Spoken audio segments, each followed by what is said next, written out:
ADD and ADHD. These are really common, easily diagnosed, thrown around diseases or conditions that people don't really understand. To me, I have been diagnosed by two different doctors with this. I have gotten into arguments with my mother about it and been undiagnosed by other doctors. Um, I am fairly certain I have it. It is impossible to prove. The only real experience from you have to believe the person, which is difficult because it's a high level drug that fixes it, the Adderall or the Vyvanse, and from being prescribed these medications firsthand, I can tell you that they help to an extreme degree in my case. I'm already an intelligent person, maybe a B student, and it takes me from a B student to 100% A student. It makes me able to connect with other people better and understand how people without the condition get along, because the issues go away. Like, the issues that come with ADD and ADHD go away, and I suddenly understand what it's like to be a normal person without the disease, and it's a lot easier. I promise you that it's a lot easier. It's a really complicated disease to explain to people who don't have it. The best way that I can is it's like occasionally a power outage in my brain where I lose the train of thought, or I lose the subject, or I forget something important, like where I set something down. If I have 10 things to remember and I'm juggling 10 things, and the average person can juggle 10 things, my brain will drop one of the 10 things to pick up something else, and I'll completely forget about one of the 10 tasks on my to-do list, whereas a normal person can handle 10 things or more. Now, the people who have this disease, it's a short circuit in the brain. If you think of it like wiring, it's a wiring issue in the brain. The issue can be caused by prenatal drinking. It can also possibly be caused by smoking around the child young. It can be caused by secondhand smoke. My father smoked around me as a boy. He did his best to keep it away from me, but I got secondhand nicotine smoke at the age of 4 or 5. And those can cause, it can cause me to want to smoke for the rest of my life. And even if I want to be a healthy person or like a bodybuilder and not smoke at all, because those, smoking isn't conducive to athletics at all. A lot of people in the past also had ADD, ADHD, and cigarette and nicotine and coffee and caffeine is how they're nursing it. If they're addicted to those things, there's a good chance that those are the original medications for those things. But so back to the short circuit, because you can even probably tell in my speaking, it's pretty good. It's at least a B to me, but I jump around, and if I don't go quickly, I can easily lose my train and the point and the subject that I'm driving to. So the wiring in the brain is what's messed up, and it doesn't mean that they're stupid, is the point that I'm driving to. And I almost just forgot that now in going through many different subjects. But that they're not a stupid person. What the issue is the comprehension part of the brain, which can be high IQ. My IQ has been tested at 130 plus, has difficulty connecting to the memory portion of the brain. And you have to have the memory portion of the brain attached and communicating properly with the comprehension portion of the brain to know what to do, what to say. Remember, because it prioritizes your tasks. It puts your tasks in order. It makes you focus on your tasks. It's like, I remember I need to go to the grocery store today. I remember, my memory says I need to eat. So I need to go to the grocery store. And it's really easy. I'm a smart person. I can go to the grocery store. I can buy the healthiest foods. And I can do it all without a list. I can comprehend everything at the grocery store. I'm not a stupid person.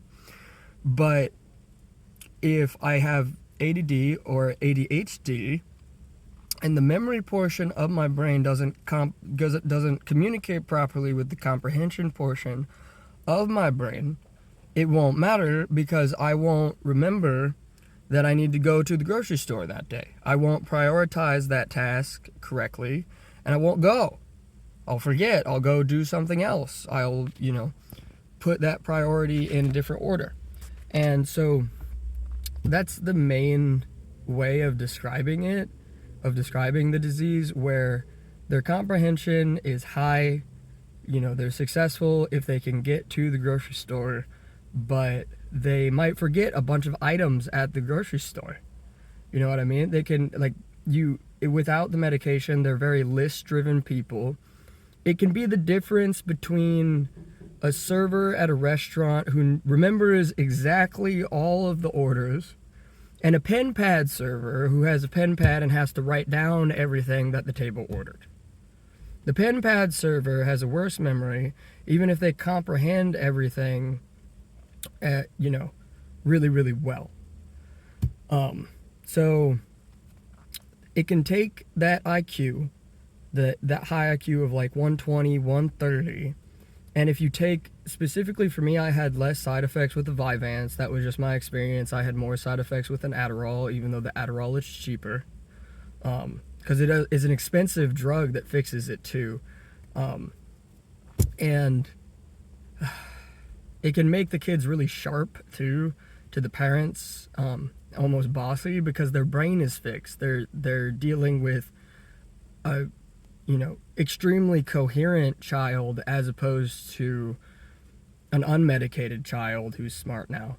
But so it can take that IQ, that 130 IQ, and it seems like it boosts it to like 150, because now their comprehension is connected to, their memories and their task prioritizing centers in their brain better, and they can keep the subject, they can keep focused. They can take that large IQ of comprehension and they can focus it finally. And when they can focus it, it seems like they're a lot smarter. So it can take your, genius kid, or your, B student kid who, with how difficult school is today, a B student can be a genius, and it can boost them to like an A+ super rock star, because their brain functions better. They can harness their high intelligence better because their brain is functioning. I'm not on the medication because it got me in a lot of fights with my parents, because they weren't able to lie to me at all anymore. On the medication, there was zero fibbing or fooling me at all on that medication. They couldn't tell me any kind of adult white lie or anything like that to get me to, do things for them and work for them, because I could just tell every trick they would pull. And I would remember better everything that they were saying. And when I could remember better everything that they were saying, it was impossible for them to bullshit me in any way. I could catch them every time. Whereas without the medication, it's harder to catch older, more experienced people. So just know, if you medicate your child, you might not like them as much, because they're going to be really smart, and they're going to be really, really focused, and they're going to catch you if you like to lie to your child, or if you like to convince your child of things, suggest things to your child, want to make them be a certain way that they're not. They're going to be a lot more independent with their intelligence, and they're going to be able to cut through other people suggesting things to them. They're going to be much more in charge, because they're much more in charge of their brain. So they're going to be a lot more in charge of the world, because they can, harness their stuff, especially if, the parents have it in any way. Like, it was before I took my medication, I never had a thought in my mind that my mother might have smoked weed with my pregnancy. And after that, I can like get a hint and a wink that the reason that my brain could be messed up is that my mother smoked a tiny bit of weed before I was born. And maybe even before she knew I was pregnant, and is hiding it. And it's going to be things like that that get me into fights with her, because if she's hiding something like that, she's not going to like me knowing that. But with the medication and with my high intelligence, I can see through lies to that degree. I can see that possibility is there. So they're going to be able to see things like that. They're going to really be able to see the truth of the world. And sometimes parents don't like that, and it can get you into fights. But it doesn't mean that your child is stupid. It's just a subject issue in their mind. It's a train of thought issue in their mind. It's a prioritizing issue in their mind. It's not a comprehension issue. So keep that in mind when it comes to ADD, ADHD. Peace.